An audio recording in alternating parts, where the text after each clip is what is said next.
பிரியமானவர்களே, இயேசு கிறிஸ்துவின் நாமத்தினால உங்களை எல்லாரையும் வாழ்த்தி வரவேற்கிறேன்.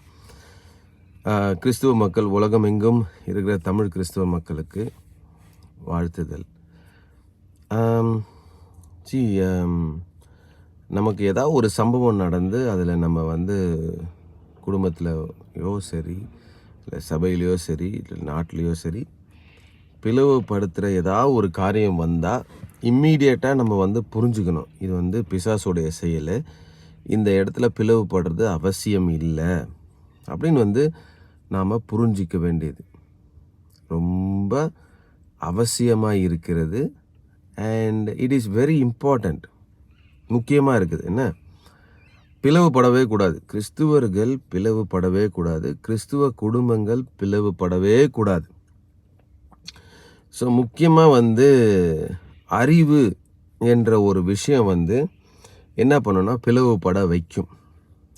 இன்னொரு பக்கம் பொய், அதுவும் பிளவுபட வைக்கும். ஆனால் மெய் அறிவு எப்பயுமே பிளவுபட வைக்காது. மெய் அறிவு எப்பயுமே விடுதலையாக்கும். அப்புறம் என்ன பண்ணுன்னா ஒன்று சேர்க்கும். அதான் இயேசு கிறிஸ்து, ரைட்டா? அப்போது வேத வசனம் என்ன சொல்லுதுன்னா, ரொம்ப அறிவு இருக்குது ஆனால் அன்பு இல்லைன்னா என்ன ஆகிடும்னா மேட்டுமையாக இருக்கும், ப்ரைட் அப்படின்னு சொல்லுது வேத வசனம். அதனால என்ன ஆகும்னா பிரிஞ்சிடும். இன்றைக்கி சபை இந்த எலெக்ஷன் பார்த்துட்டு சில பேருக்கு பிடிச்சிருக்கு, சில பேருக்கு பிடிக்கலை. காய்ச்சி மூச்சுன்னு ஒரே சண்டை, வருத்தம், ஃப்ரஸ்ட்ரேஷன், அப்படி ஒரு எரிச்சல், இதெல்லாம் இருக்குது. சரிங்களா? வேதவசனம் ரோமர் புஸ்தகம் 12:13 அதை நீங்கள் படிச்சிங்கன்னா தெரியும். All authority is placed by the lord. எல்லா அதிகாரமும் தேவன் தான் வச்சுருக்கிறாரு. ஸோ அதனால் நம்ம யாரும் கவலைப்பட தேவையில்லை. அதனால் அந்த அதிகாரத்துக்கு நம்ம மரியாதை செலுத்தி நம்ம கிளம்பிடணும். இதனால் சபையோ குடும்பமோ பிளவுபட்டு இருக்கணும்னு அவசியமே கிடையாது.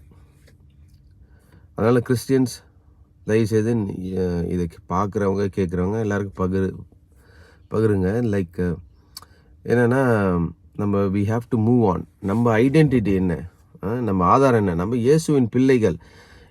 யார் நல்லது நடந்தாலும் தப்பு நடந்தாலும் நம்ம என்ன பண்ணுவோம்? இயேசு கிறிஸ்துவை நாம் பிரதிபலிப்போம்.